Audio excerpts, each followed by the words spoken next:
They're known for having some of the best kit for their daring missions. They possess an unparalleled and revered skill set. Their method of transportation, however, well, that's perhaps the most secretive element of them all. This is the fascinating story of the vehicles used by Britain's Special Air Service, the SAS.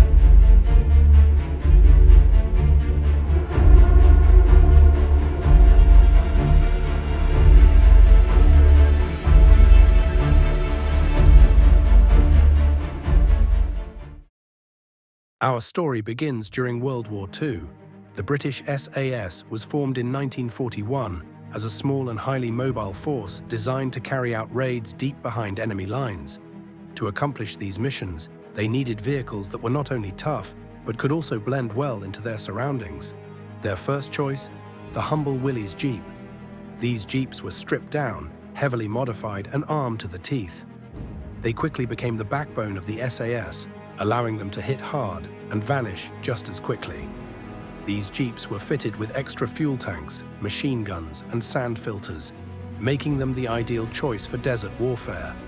They were so effective that the SAS used them extensively throughout the North African campaign, striking fear into the Axis forces. But it wasn't long before a new 4x4 took their eye in the guise of Land Rover. With the nature of their work being pretty much worldwide, after the war, the service needed a new vehicle that could handle a variety of terrains. Enter the Land Rover Series 1. This vehicle, with its robust construction and versatility, quickly became a favorite of the regiment. But it was the Land Rover Series 2 and 3 that truly cemented the Land Rover's legacy. One of the most unique and instantly recognizable vehicles in the SAS's storied history is the Pink Panther Land Rover, officially known as the Series 2 A109. This vehicle earned its nickname not because of a cartoon cat, but due to its unconventional camouflage, painted a light pink, a color that surprisingly made it highly effective in desert warfare. Originally introduced in the 1960s, the Pink Panther was specially adapted for use in desert operations, most notably during the SAS's missions in the Middle East. The pink camouflage provided excellent concealment at dawn and dusk, blending in perfectly with the soft hues of the desert landscape. Unlike the more traditional green or brown military colors, this innovative choice of paint helped the SAS move undetected during long-range desert patrols. But it wasn't just the paint job that made the Pink Panther stand out. The vehicle itself was heavily modified to support long-distance reconnaissance and extended operations in harsh environments. This included extra fuel tanks, water storage, and provisions for essential gear. It was also fitted with various mounts for machine guns and other heavy weapons, turning it into a highly mobile, desert-ready attack platform.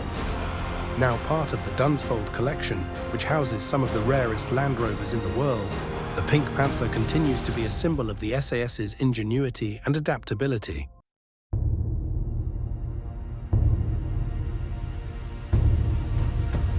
Interestingly, the most famous event in the SAS's history was the one involving some of the least known about vehicles. In May 1980, the world held its breath as a daring hostage rescue mission was launched at the Iranian embassy in London. This was the first time the public had ever seen or heard about the SAS, but just out of camera shot was a crucial part of their fleet.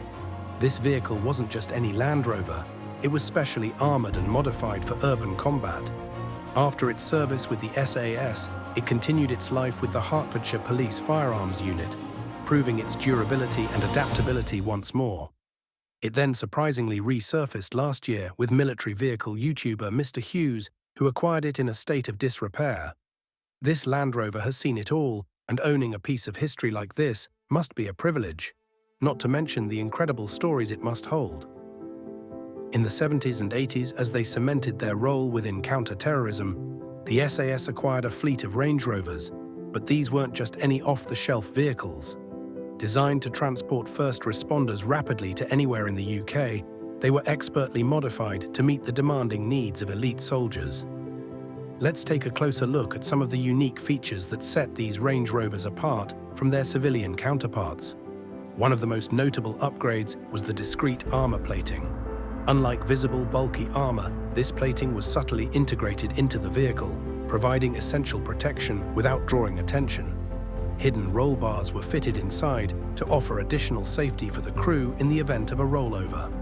Stabilizer bars, wheel and axle guards, and run-flat tires were also added to keep the vehicle operational, even under extreme conditions like gunfire or rough terrain. As warfare has evolved, so too have the vehicles used by the SAS. Today, they rely on a fleet of unmarked vehicles, reportedly including Skodas and Audis, to blend into urban environments.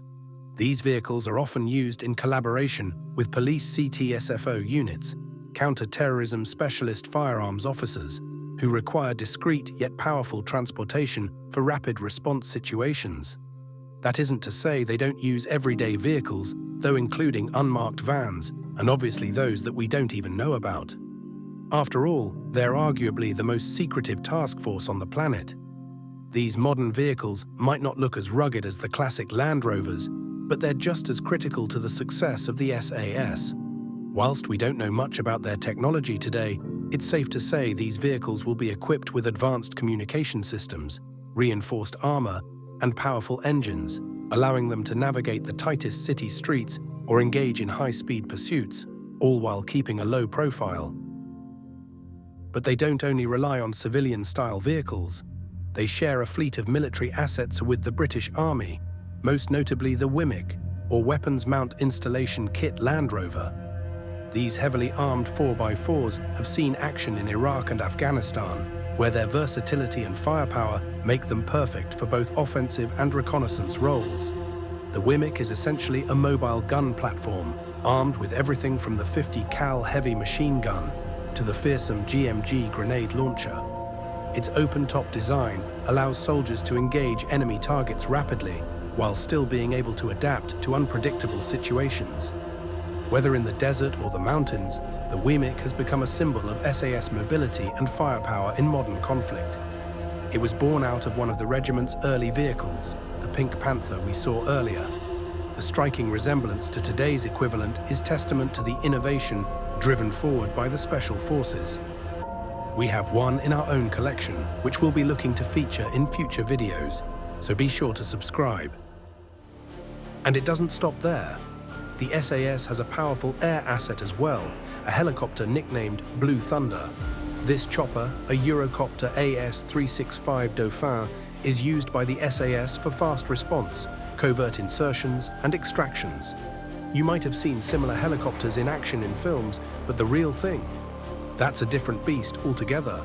Blue Thunder gives the SAS the ability to strike from the sky with speed and precision. Often used in counter-terrorism operations, this helicopter allows them to arrive on the scene swiftly, often catching targets completely off guard. And although it looks like a regular police or civilian helicopter, don't be fooled. This bird has all the bells and whistles of a military-grade machine. Its existence was fairly unknown until it landed in central London during a terror attack in 2017. It's rumoured the team on board conducted a sweep of nearby buildings before returning to their base at Hereford. It's arguably a much faster way of travelling when it really matters. Now, for a rather intriguing piece of modern SAS history, a story that made headlines back in 2011 in Manchester. Picture this. A group of lads attempting to break into a white van, hoping to find something valuable inside. Little did they know that van belonged to the SAS. When they opened it, they were greeted not by expensive tools or tech, but by a team of armed SAS soldiers who were preparing for a covert training exercise. Imagine the shock on their faces when instead of scoring some loot, they found themselves face to face with one of the most elite special forces units in the world. Needless to say, they didn't hang around for long.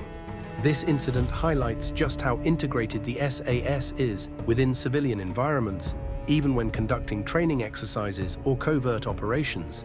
You never know where they might be, what they'll be wearing, or what vehicle they might be hiding in. From the deserts of North Africa to the streets of London, the vehicles used by the SAS have played a pivotal role in their operations. Their adaptability and reliability are what make them the perfect tool for these elite soldiers. Whilst their appearances are few and far between, they obviously have the covert and kitted-out vehicles they need to remain so successful around the world. Thank you for joining us on this journey through the history of SAS vehicles.